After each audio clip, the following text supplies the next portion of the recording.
Hi గారు, welcome to our channel. ప్రస్తుతం మనతో పాటు దామ్ బాలాజీ గారు, సీనియర్ జర్నలిస్ట్. ఒకసారి మాట్లాడదాం సార్. నమస్కారం సార్. ఏపీ మద్యం కుంభకోణానికి సంబంధించి మొదటి అరెస్ట్ అయితే జరిగింది సార్. రాజ్ కసిరెడ్డి అరెస్ట్ అయిపోయాడు అని చెప్పేసి చెప్తున్నారు. అండ్ అతని రిమాండ్ రిపోర్ట్ కూడా బయటకు వచ్చేసింది. అతను జగన్మోహన్ రెడ్డి గారు నిరికించేశారని కూడా అంటున్నారు. మరి దీనికి సంబంధించి ఎటువంటి వివరాలు ఉన్నాయి? మరి రిమాండ్ రిపోర్ట్ లో ఏముంది సార్? మద్యం కుంభకోణంలో సిట్ తన పరిశోధనని వేగవంతం చేసింది, ఇన్వెస్టిగేషన్ని, అరెస్టులు స్టార్ట్ అయినాయి.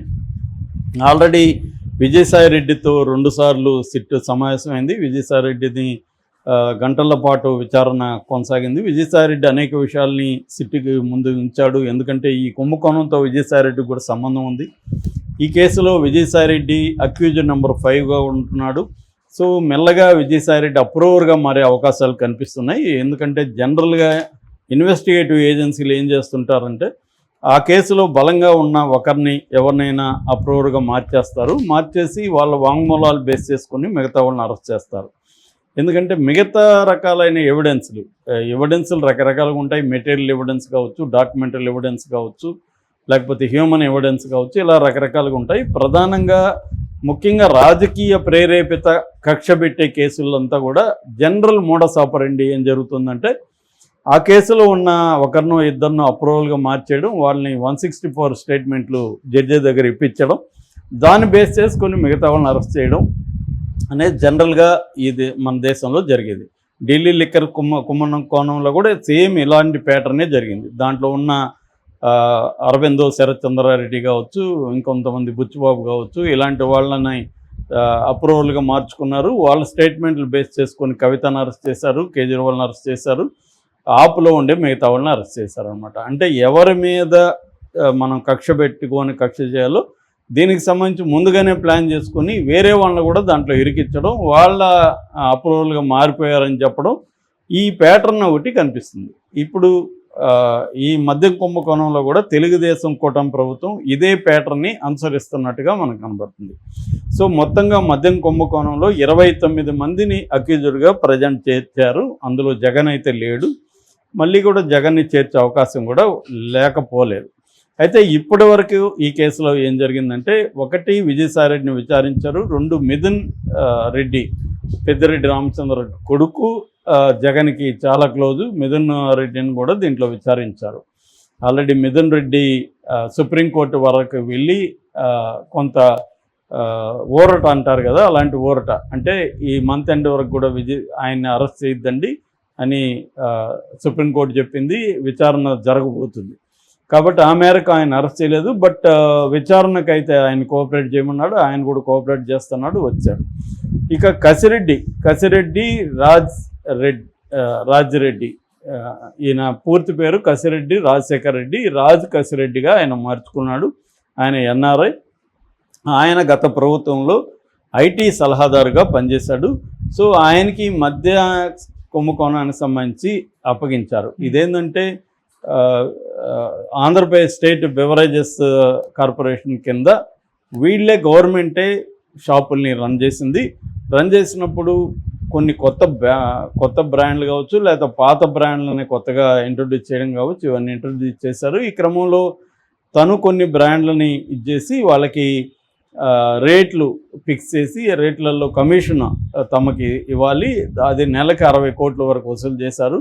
ఈ కమిషన్ ఎవరు ఎక్కువ ఇస్తే వాళ్ళకి కోటా కూడా అంటే సప్లై ఎక్కువగా ఉండేట్టుగా కూడా ఇతను చూసుకోవడం. దీనికి సంబంధించి విజయసాయి రెడ్డి చెప్పిన దాని ప్రకారం వాళ్ళ ఇంట్లోనే 2 మీటింగ్ జరిగినాయి. బట్ డబ్బులు ఎవరికి ఎన్ని పోయినాయని నాకు తెలియదు అని ఆయన చెప్పేశాడు. సో ఇప్పుడు ఆయన ఇచ్చిన ఇన్ఫర్మేషన్ పెట్టుకొని కసిరెడ్డిని అరెస్ట్ చేశారు. కసిరెడ్డి కోర్టుకి వెళ్ళాడు కానీ ఆయనకి ముందస్తు బెయిల్ దొరకలేదు. సుప్రీంకోర్టుకి వెళ్ళాడు కానీ సుప్రీంకోర్టులో కూడా ఇంకా విచారణకు నోచుకోలేదు. దాంతో ఆయన్ని ప్రెజర్ చేయడానికి వాళ్ళ నాన్నని తీసుకువెళ్ళి విచారించారు, వాళ్ళ ఇండ్ల మీద దాడులు చేశారు. ఇవన్నీ చేయడంతో కసిరెడ్డి రాక తప్పలేదు. ఆయన దుబాయ్ నుంచి హైదరాబాద్కి వచ్చాడు. విచారణకి కోసమే ఆయన వచ్చినప్పటికి కూడా ఆయన్ని శంషాబాద్ ఎయిర్పోర్ట్లో పట్టుకొని తీసుకెళ్లారు. దాదాపు 12 గంటల పాటు అర్ధరాత్రి 3 దాకా చేశారు, మళ్ళీ మార్నింగ్ చేశారు. 12 గంటల పాటు ఆయన విచారించారు. విజయసాయి రెడ్డి చెప్పిన ఇన్ఫర్మేషన్ పెట్టుకొని విచారించారు. విచారించిన తర్వాత ఆయన్ను ఏసీబీ కోర్టులో ప్రవేశపెట్టారు. ఏసీబీ కోర్టు జడ్జి గారు భాస్కర్ రావు ఇతను సిఐడి కోర్టులో కదా పెట్టాలి, ఎందుకంటే సిఐడికి సంబంధించిన ఇన్వెస్టిగేటివ్ ఏజెన్సీ సిఐడి కదా అనేది అడిగినప్పుడు అక్కడున్న దమ్మాలపాటి శ్రీనివాస్ ఏజీగా ఉంటున్నాడైనా అడ్వకేట్ జనరల్, తర్వాత పిపి కళ్యాణ్, వీళ్ళిద్దరు కూడా ఆర్గ్యుమెంట్లు ఏమని చెప్పారంటే ఇది పీసీ యాక్ట్ కింద ఉంది కాబట్టి, పీసీ యాక్ట్ ఉన్నప్పుడు, పీసీ అంటే ప్రివెన్షన్ ఆఫ్ కరప్షన్ యాక్ట్ ఉంది కాబట్టి ఈ కోర్టులో చేయొచ్చు, ఈ కోర్టు రిమాండ్కి పంపించవచ్చు అనేది జడ్జి గారిని కన్విన్స్ చేశారు. అక్కడున్న పొన్నవాళ్ళు సుధాకర్ రెడ్డి మళ్ళీ ఆయనే రంగంలోకి వచ్చాడు. ఈయన తరఫున కూడా పొన్నవాళ్ళు సుధాకర్ రెడ్డి వాదించాడు, కానీ ఆయన వాదనని జడ్జి గారు కన్విన్స్ చేయలేదు. ఎందుకంటే ఇది బిగినింగ్లో ఎఫ్ఐఆర్లో పీసీ యాక్ట్ పెట్టలేదు, ఓన్లీ రిమాండ్ రిపోర్ట్లు తీసుకొచ్చారు అనేది ఆయన మెమోలో పెట్టలేదు అనేది ఆయన చెప్పాడు. దాన్ని కూడా వీళ్ళు కన్విన్స్ చేశారు దొమ్మలపాటి శ్రీనివాసులు. మేము మెన్షన్ చేశాము అవినీతి జరిగిందని, అంతవరకు చాలు, సెక్షన్ ఇప్పుడైనా పెట్టచ్చు, అదేమీ ప్రాబ్లం కాదని చెప్పారు. జడ్జి గారు కూడా వీళ్ళ వాదనతో కన్విన్స్ అయ్యి కసిరెడ్డికి 13 రోజులు శిక్ష కాదు రిమాండ్ విధించారు. ఇప్పుడు కసిరెడ్డిని కూడా కస్టడీకి తీసుకోవడానికి కూడా కస్టడీ పిటిషన్ను కూడా పోలీసులు వేసే అవకాశం కనిపిస్తుంది సిట్ అధికారులు. అయితే ఇక్కడ ఇప్పుడు ఒక వార్త వైరల్ అవుతుంది, అదేంటంటే వీళ్ళ రిమాండ్ రిపోర్ట్లో కసిరెడ్డి, కసిరెడ్డి ఇది జగన్ చేయమంటేనే నేను చేశాను, డబ్బులంతా కూడా జగన్కే వెళ్ళాయి, జగనే మాకు ఈ స్కీమ్ ఎలా చేయాలి ఏంటి చెప్పించాడు, దీనికి సంబంధించి విజయసాయి రెడ్డి, మిథున్ రెడ్డి, సజ్జల శ్రీధర్ రెడ్డి, వాసుదేవ్ రెడ్డి, మేము అందరూ కూడా విజయసాయి రెడ్డి వాళ్ళ ఇంట్లో 2 సార్లు సమావేశమైనాం, ఎలా చేయాలి అవన్నీ కూడా మేము చూసాము. విజయసాయి రెడ్డి కూడా దీంట్లో భాగమే, ఆయనకి తెలియదు అనేది అబద్ధం, ఆయన కూడా ఇన్వాల్వ్ అయ్యాడు. అట్లాగే సజ్జల శ్రీధర్ రెడ్డి, వాసుదేవ్ రెడ్డి ఎండి దానికి కార్పొరేషన్ అయ్యాడు. ఇదంతా మేము సత్యప్రసాద్, అసిస్టెంట్ సెక్రటరీ సత్యప్రసాద్కి అప్పగించాం, దీన్ని గ్రౌండ్ లెవెల్లో ఎట్లా చూడాలి అనేది. అట్లాగే ధనంజయ రెడ్డి జగన్ కార్యదర్శి, అలాగే జగన్కి ఓఎస్డీ ఉన్న కృష్ణమోహన్ రెడ్డి కూడా దీంట్లో ఇన్వాల్వ్ అయ్యారు. ఇవన్నీ ఆయన చెప్పాడు, కన్ఫెషన్ రిపోర్ట్లో డీటెయిల్గా చెప్పేశాడు. సో జగన్ని ఇరికిచ్చేశాడు అనే వార్తలు అయితే వస్తున్నాయి. అయితే ఇక్కడ మనకి అర్థం కావాల్సింది ఏంటంటే రిమాండ్ రిపోర్ట్ అనేది ఎప్పుడు కూడా ఫైనల్ కాదు, అథెంటిక్ కాదు. రిమాండ్ రిపోర్ట్లో కన్ఫెషన్ రిపోర్ట్ కూడా యాడ్ చేస్తారు. కన్ఫెషన్ రిపోర్ట్ మీద ఇతను సైన్ చేసి ఉండాలి. ఒకటి సైన్ చేసున్నా కూడా రేపు కోర్టులో నన్ను పోలీసులు బెదిరించి సైన్ చేసుకున్నారు, కన్ఫెషన్ రిపోర్ట్లో ఉన్నదంతా అబద్ధం అని కూడా చెప్పచ్చు. ఇక్కడేమో అసలు కన్ఫెషన్ రిపోర్ట్లో ఈయన సంతకం కూడా లేదు, కసిరెడ్డి సంతకం లేదు. కసిరెడ్డి సంతకం లేనప్పుడు జగనే చేశాడని కసిరెడ్డి చెప్పాడని వీళ్ళు చెప్పడం అది నమ్మశక్యంగా లేదు. ఒకవేళ ప్రచారం కోసం వీళ్ళు చేయొచ్చు. మీడియా ఏం చేస్తుంది, తెలుగుదేశం మీడియా జగనే చేశాడంట, కసిరెడ్డి చెప్పేశాడు అన్న ఒక నెరేటివ్ని జనంలోకి తీసుకోవడానికి ట్రై చేస్తున్నారు, కానీ టెక్నికల్గా కోర్టులో ఇది చెల్లదు. అందుకనే జగన్ పేరు కూడా యాడ్ చేయలేదు.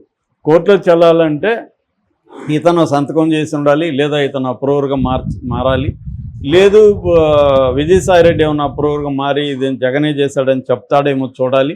ఎందుకంటే అతను కూడా నర్మగర్భంగా దీంట్లో బిగ్ బాస్ కూడా ఉన్నారు అన్న యాంగిల్లో ఆయన మాట్లాడారంటే విజయసాయి రెడ్డి మెల్లమెల్లగా జగన్ని జైలుకి పంపించే కార్యక్రమంలో విజయసాయి రెడ్డి ఇన్వాల్వ్ కాబోతున్నాడు అన్న హింట్ అయితే వస్తుంది. ఎందుకంటే విజయసాయి రెడ్డి బీజేపీలోకి వెళ్ళబోతున్నాడు, విజయసాయి రెడ్డి గవర్నర్ ఇవ్వబోతున్నారు అని వార్తలు వస్తున్న నేపథ్యంలో ఊరికే ఇవ్వరు కదా, క్విడ్ ప్రోకో అంటారు. ఎప్పుడైనా కూడా విజయసాయి రెడ్డి కేసుల నుంచి విముక్తి కలిగించి బీజేపీలోకి తీసుకొని విజయసాయి రెడ్డి గవర్నర్ పోస్ట్ ఇవ్వాలంటే విజయసాయి రెడ్డి వాళ్ళకి ఏదో ఇవ్వాలి కదా, ఆఫర్ అనేది చేయాలి. అదేం చేస్తాడు? జగన్కి యాంటీగా విజయసాయి రెడ్డి అనేక కేసుల్లో చంద్రబాబుకు అనుకూలంగా విజయసాయి రెడ్డి మారాలి. మారితేనే విజయసాయి రెడ్డి కేసుల నుంచి విముక్తి ప్లస్ పదవులు ఈ 2 వస్తాయి.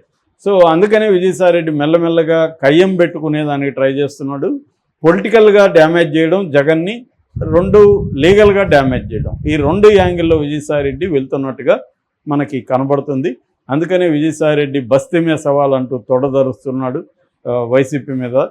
ఇది ఎక్కడికి వెళ్తుంది? నిజంగానే మద్యం కుంభకోణంలో జగన్ ని అరెస్ట్ చేస్తారా, ఆ స్థాయి వరకు వెళ్తుందా లేదా అనేది చూడాలి. Okay sir, thank you so much.